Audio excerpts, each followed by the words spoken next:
Fun with Phones by Jack Barnett, 21. Chapter 1. Simon gets a mobile phone. Simon, an 11-year-old lively and imaginative boy living in Axminster, Devon, had wanted a mobile phone since whenever he could remember. He told his mother when he complained to her for the millionth time, or so she said, that he was the only boy in the whole of his school who did not have a phone. "What about Jonah Beesleg? He doesn't have a phone." "Or at least that is what his mother said when I met her in Tesco's the other day," replied his mother as she poured him some tea to go with the toast he was already buttering. "Jonah doesn't count," said Simon, realizing that he was losing this argument and should give up.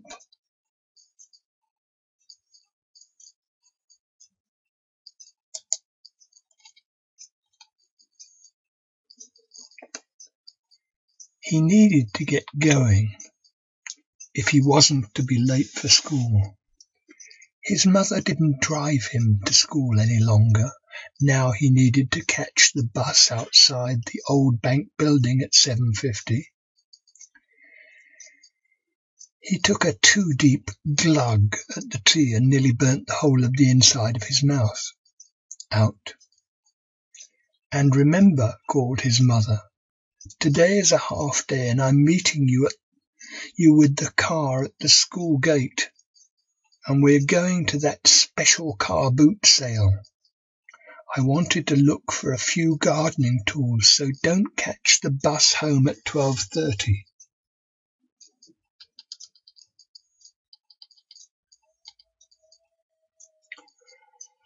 Simon was tugging on his coat and picking up his school bag and flicking his tongue over his teeth all at the same time, and not very satisfactorily as he did so. He almost heard what his mother had said, car boot sale, afternoon off. And then there was something about the school bus. Morning school was reasonable. He had a double of geography for first period on a Friday morning. They were working out the geographical features of China from Hong Kong to Shanghai. He was on a good table where they were able to get down to work quite quickly.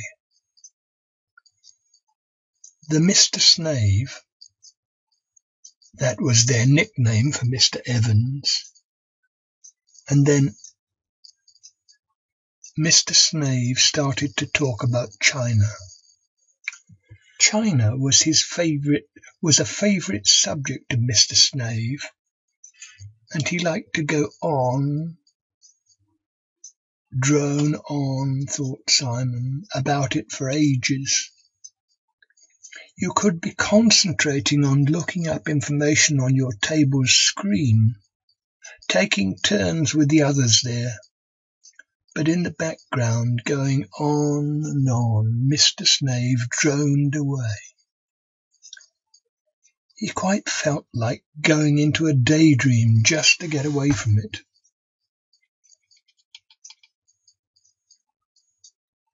Jenny Smith nudged him and asked if he'd finished with the screen. He passed it over and went back to his notes. The break time bell went, and he had passed in the iPads and laptops, and then they were walking down the corridor to the tuck shop. "So when are you going to get a mobile phone then, Simon?"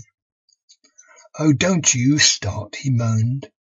"I have asked, begged, pleaded, even tried to bargain with my mum and Dad, and all they ever say is, 'when you are 11. What's so special about 11? There are 8-year-olds in this school who have an iPad and a phone. Life is so unfair.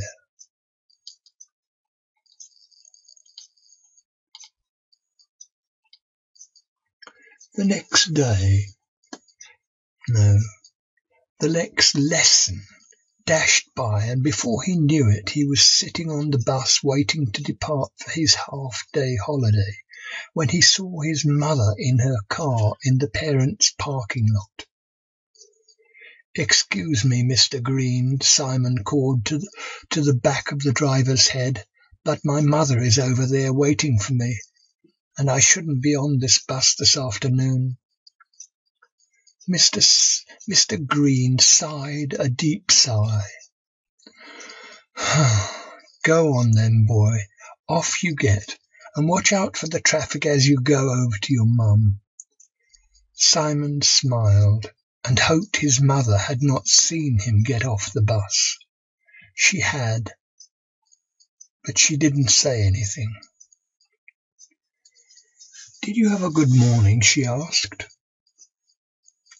"Can't complain, really.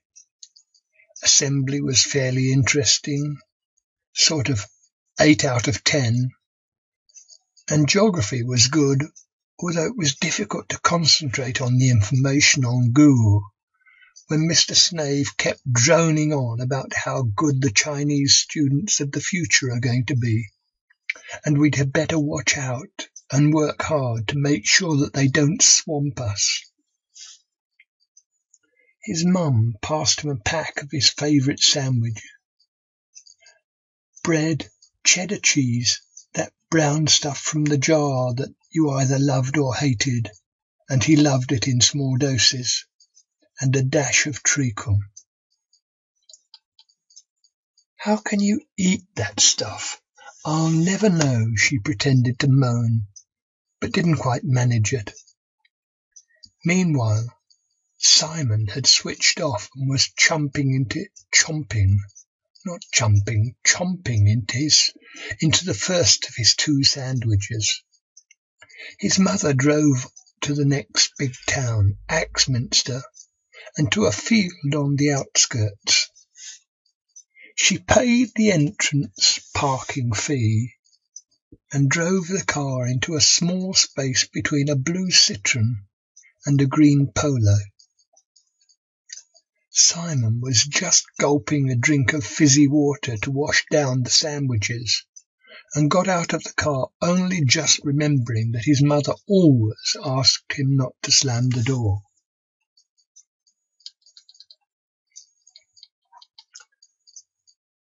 "Can I have my pocket money early?" he asked, "or can I borrow some cash from you?" Since you owe me about £1 million already, then I think I will do better by giving you your pocket money early. But don't do what you did 3 weeks ago, and get me to pay your pocket money and then go to your father for the same amount on the same day. He took the cash and promised that he wouldn't do this. No, he took the cash and promised that he wouldn't. "Just remember," his mother said. Simon joined in with his mother's warning.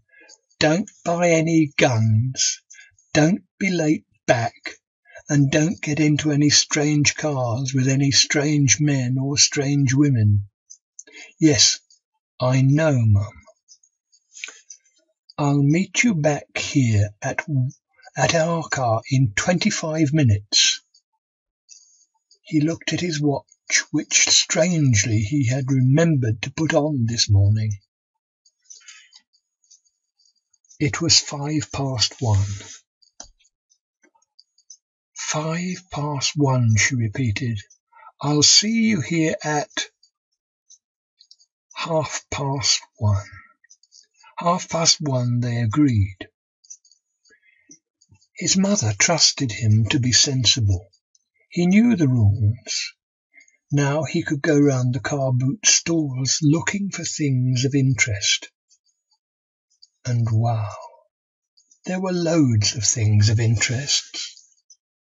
Electronic gear that didn't work, computer games that might or might not work, model cars, loads of things. These were interspersed with all sorts of stuff that was of no interest whatsoever. As he stood by about the fifth or sixth stall, he noticed a strange woman seeming to look over his shoulder. He glanced out of the corner of his eye. She didn't move. She didn't get any closer or move any further away. He didn't want to stare at her, but then he did and burst out laughing. It wasn't a woman at all. Well, not a proper woman. It was one of those models they have in shops with clothes hanging on them. Mannequins, he thought they called them. No wonder she looked like she was staring at him. She was staring at everyone. He looked more closely at her. There was a price of £40 on her sleeve. Not that he was going to buy her. What would he do with a life-size model of a woman? He might sell it to his mother or dress it up as Robin Hood. But even so, his pocket money was nowhere near £40. So it was a waste of time thinking about her.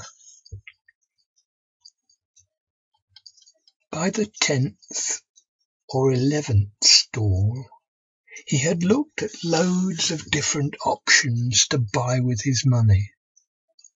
But like the mannequin, he either couldn't afford them or didn't want them enough to spend his money.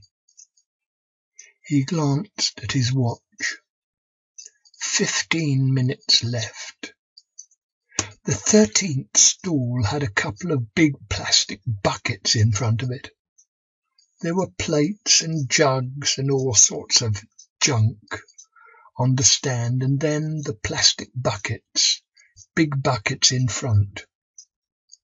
Having glanced at the junk, Simon gave his total attention to the buckets. He knelt down and rooted around. He moved a metal cup to one side, revealed 2 plastic flowers and a bedside lamp with no bulb or cable, some chromium wheel covers for a car. Wow, they must be valuable if you knew which car they came from and your car had lost 1 or 2. And then he spotted a smallish cardboard box. He pulled it to the top of the bucket and opened it. It looked as if it had been properly packed by someone. There seemed to be everything in the box to fill it up. He moved a charger to one side and revealed an old-fashioned mobile phone. He didn't think they were allowed to sell electrical stuff at car boot sales. Things needed to be checked by an electrician, a qualified electrician, or so his dad said. The stallholder was on the ledge at the back door of his van. He was talking to his dog and not paying much attention to anyone else. But as Simon moved the cardboard box, he said, "That's worth at least 10 quid. But I'll let you have it for 5, he quickly added when he saw Simon's jaw drop. 5 quid, £5. That was a whole of 1 week's pocket money. He thought for a moment. There was a green plastic ball next to the bucket. "Excuse me, mister, but if you throw in this plastic ball, and put both the cardboard box and the plastic and the ball in an old carrier bag. Then here's my money, he said, leaning over towards him with the £5 note that his mother had just lent him.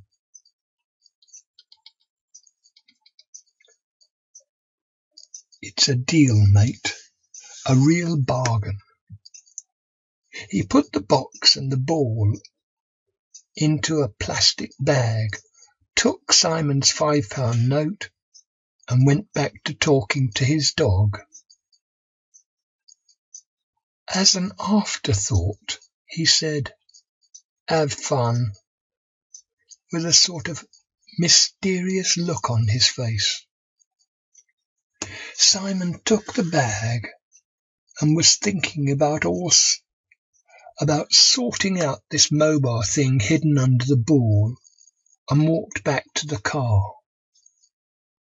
His mother had bought a ton of gardening stuff, pots, plants, even a few old tools. She was very happy with her purchases and was already planning where the plants were going in the garden and what jobs she would be able to get her husband to do with the tools. As they drove home, she asked Simon what he had bought. "Toys and a football," he answered in an offhand way, at which point the curious look on the stallholder's face struck him as odd.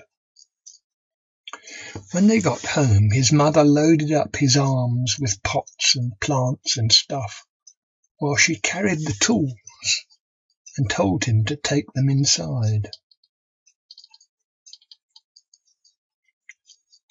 Having done that, he picked up his bag, flicked off his shoes, and was just about to go to his bedroom when his mother yelled, "Don't forget to take your school bag out of the car, or you will be wondering where it is on Sunday night.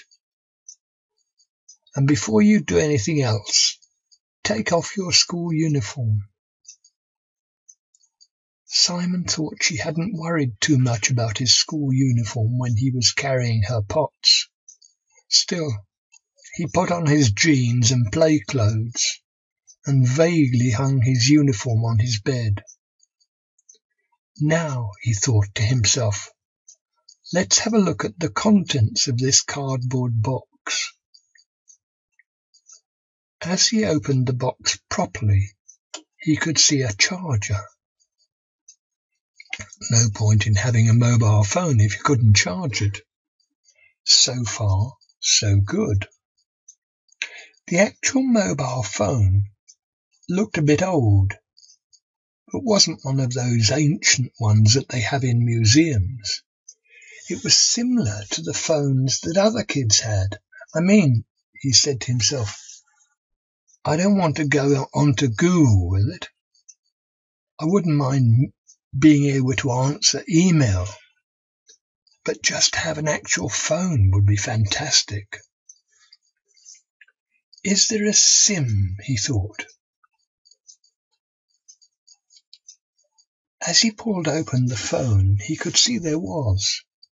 He looked again at the charger. He knew from his dad's phone where he needed to put what in order to charge, where he needed to put what in order to make it to charge it. He took the charger and plugged it into the wall socket and switched it on. He half expected to blow up the house, but nothing happened. He flicked off the switch. The next thing he needed to do was to plug the charger to the phone. Okay, so the next step is to turn on the switch and see if that blows up the house, or at least fuses all the electricity in the place. He flicked, waited, but nothing extraordinary happened. A small light came on the phone. It was charging.